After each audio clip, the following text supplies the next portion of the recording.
अस्सलाम वालेकुम। आप देख रहे हैं खरा सच। मेरा नाम मुबशर लुकमान है और मैं इंग्लैंड में हूँ, लंदन में हूँ। और लंदन में लोगों का यानी बड़ी परेशानी है यहाँ पे, क्योंकि ख़ास तौर पे जिन स्टूडेंट्स के पैसे पाकिस्तान से आ रहे होते हैं, वो अब यहाँ पे एक कोक की बोतल भी नहीं पी सकते, क्योंकि हर चीज़ जब पाउंड और डॉलर को आप रुपए में कन्वर्ट करते हैं तो पता चलता है कि पता नहीं कहाँ से कहाँ पहुँच गई है उसकी कीमत।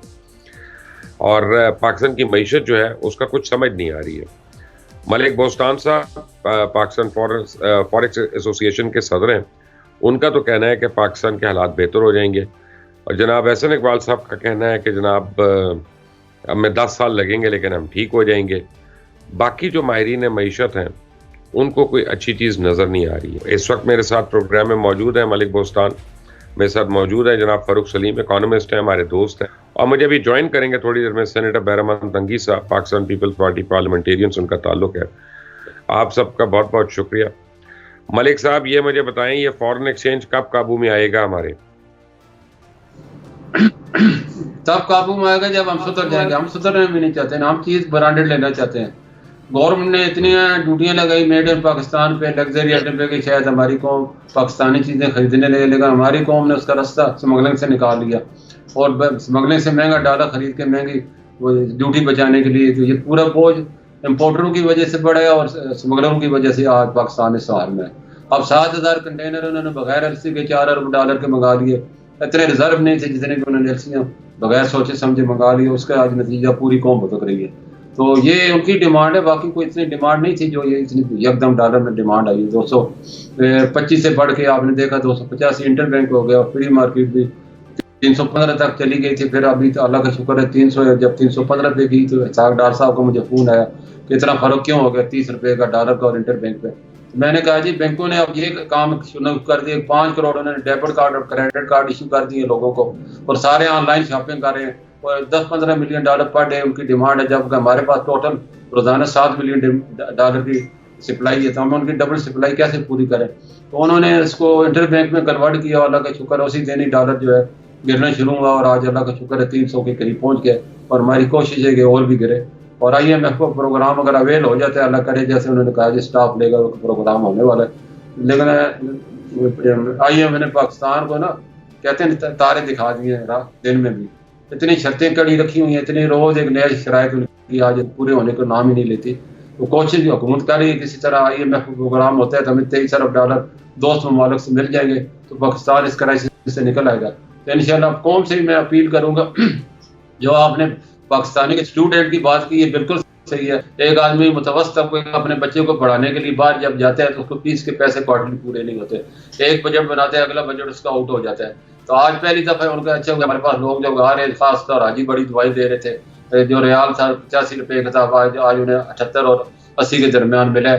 तो उनके 5 रुपये पर रियाल बचत हुई है। इसी तरह जो लोगों ने पाउंड की और डॉलर की फीसें भेजनी थी उनको पर डॉलर 15 रुपये का फायदा होगा, तो वो लोग आज दुआएं दे रहे थे।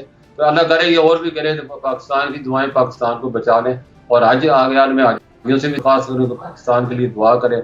और हम पाकिस्तानियों का भी फर्ज बनता है कि हम कम से कम ब्रांडेड चीज़ें लें, कम से कम ऑनलाइन शॉपिंग करें, ताकि पाकिस्तान पे इतना बोझ न पड़े। इस वक्त आप बताऊँ 2 अरब डॉलर सालाना सिर्फ एजुकेशन फीस में जा रहा है, और तकरीबन 2 अरब डॉलर की हमारा ऑनलाइन शॉपिंग में जा रहा है। तो ये पाकिस्तान को इसी तरह पेट्रोल है, डीजल है, ज़राअत है, ये चीज़ें हम कम खर्च करें तो हमारा मसला हल हो सकता है। पेट्रोल में, एनर्जी में वो हमारी बहुत ज़्यादा 3 अरब डॉलर माना हमारा खर्चा है। एग्रीकल्चर में मैंने गवर्नमेंट से रिक्वेस्ट की है कि आप किसी तरह में इसको प्रमोट करें, हम अपन कम से कम $12 साल के बचा लें, ये तो हमारे अख्तियार में। इस तरह आपको पता है, जैसे आप तो माशाल्लाह मैं आपके प्रोग्राम भी देखते रहता हूँ, बड़ी अवेयरनेस मिलती है उससे। इस वक्त 60 लाख अमेरिका में इलेक्ट्रीशियनों की ज़रूरत है, ड्राइवरों की 20,000 कनाडा की ज़रूरत है, बरतानिया में ज़रूरत है वर्कर की। तो हम skilled man power skill export करके महीने में उसका रिटर्न ले सकते हैं। ये ऐसी चीज़ें जो हम करके पाकिस्तान को सर्वाइव कर सकते हैं। अभी बार्टर ट्रेड का हुकूमत ने बड़ा अच्छा फैसला किया है कि बहुत लेट की देर आमद दुरुस्त आमद वाली बात है।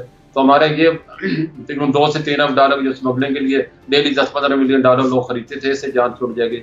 इसी तरह चाइना से हुकूमत ने जो है स्वाप अरेंजमेंट के तहत करेंसी में जो हमारी 25 अरब डॉलर की सालाना इम्पोर्ट है, वो बिल हमारा कम हो सकता है, चाइनीज युआन में कन्वर्ट होता है। रशिया से अब पाकिस्तान ने तेल मंगवाया, युआन में पेमेंट करेगा। तो अल्लाह करेगा इंशाल्लाह अपने पाँव में हम खड़े हो जाएंगे। बड़ी अच्छी बात है आपने ये जो बताया कि अमेरिका में स्किल्ड लेबर है, तो क्या अच्छा होता कि हमारी काबीना जो है और हमारी पार्लियामेंट जो है स्किल्ड लेबर के तहत चली जाती, लेकिन इतने नालायक लोग हैं कि इनमें से किसी एक को भी क्वालिफाई नहीं करना है इसने वहाँ पे। मुझे तो यकीन है इस बात का। लेकिन फ़ारूक सलीम साहब, thank you very much for joining us. जो बातें की हैं मलिक साहब ने, आपने सुन ली हैं। मैं कई बातों से मैं बड़े अदब के साथ डिसएग्री करता हूँ, मैं एग्री नहीं करता। मसलन सबसे पहली बात है कि मेड इन पाकिस्तान को कैसे प्रमोट करें, क्योंकि जब आपने पाकिस्तान ने free trade with China sign किया था, तो आपने अपनी सारी मेड इन पाकिस्तान इंडस्ट्री जो है उसका कबाड़ा कर दिया था, उसका बुरकस निकाल दिया था। और फिर ये जो अभी इंपोर्ट बिल की बात कर रहे हैं कि जैसा फ्यूल वगैरह के इंपोर्ट पे इतना लगता है, तो 3 बिलियन रुपए माहाना ये तो सिर्फ हुकूमत की अपनी सरकारी गाड़ियों के लिए आता है, किसी और के लिए नहीं जाता। चाहे उनमें से 80,000 90,000 वर्कशॉप में भी हो, तब भी वो पेट्रोल जाता है वहाँ पे, और वो उनकी पर्चियाँ बन रही होती हैं और वो बिक रहा होता है ओपन मार्केट में। तो कहने के लिए तो बातें बड़ी अच्छी हैं, लेकिन fact of the matter is कि गवर्नमेंट के पास कोई इकोनॉमिक रोड मैप है नहीं कि जिसमें वो अनपॉपुलर डिसीजंस करें और मईशत को सही रास्ते पे करें। I mean your thoughts on that. जी मुबशर साहब, देखिए 193 ममालिक हैं, यूनाइटेड नेशंस के मेंबर हैं। उनमें से सिर्फ चंद हैंडफुल ऑफ कंट्रीज ऐसे हैं जहाँ पे मल्टीपल एक्सचेंज रेट चलता है, यानी कि एक से ज्यादा एक्सचेंज। ज्यादातर सिर्फ एक रेट होता है जिसको हम कहते हैं इंटर बैंक रेट।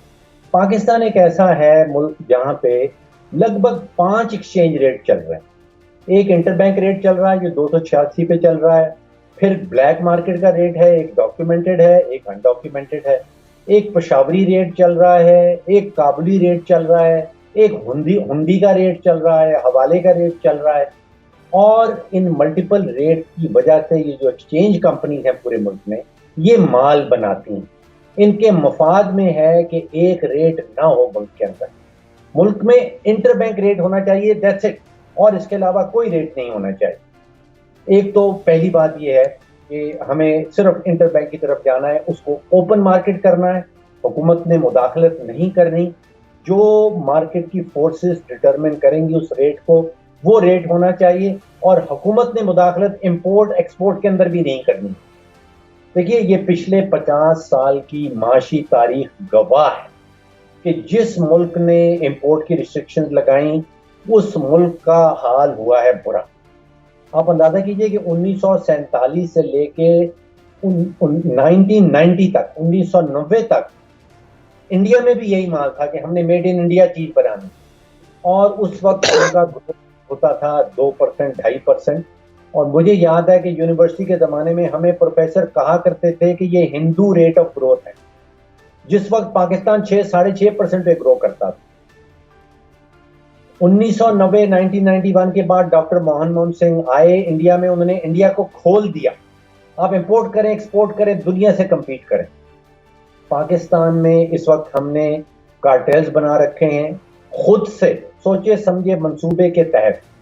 आप एक सिविक गाड़ी लेने जाते हैं, आपको 1 करोड़ रुपए की मिलती है, उससे आधी कीमत की जापानी गाड़ी जापान आपको प्रोड्यूस करके दे सकता है।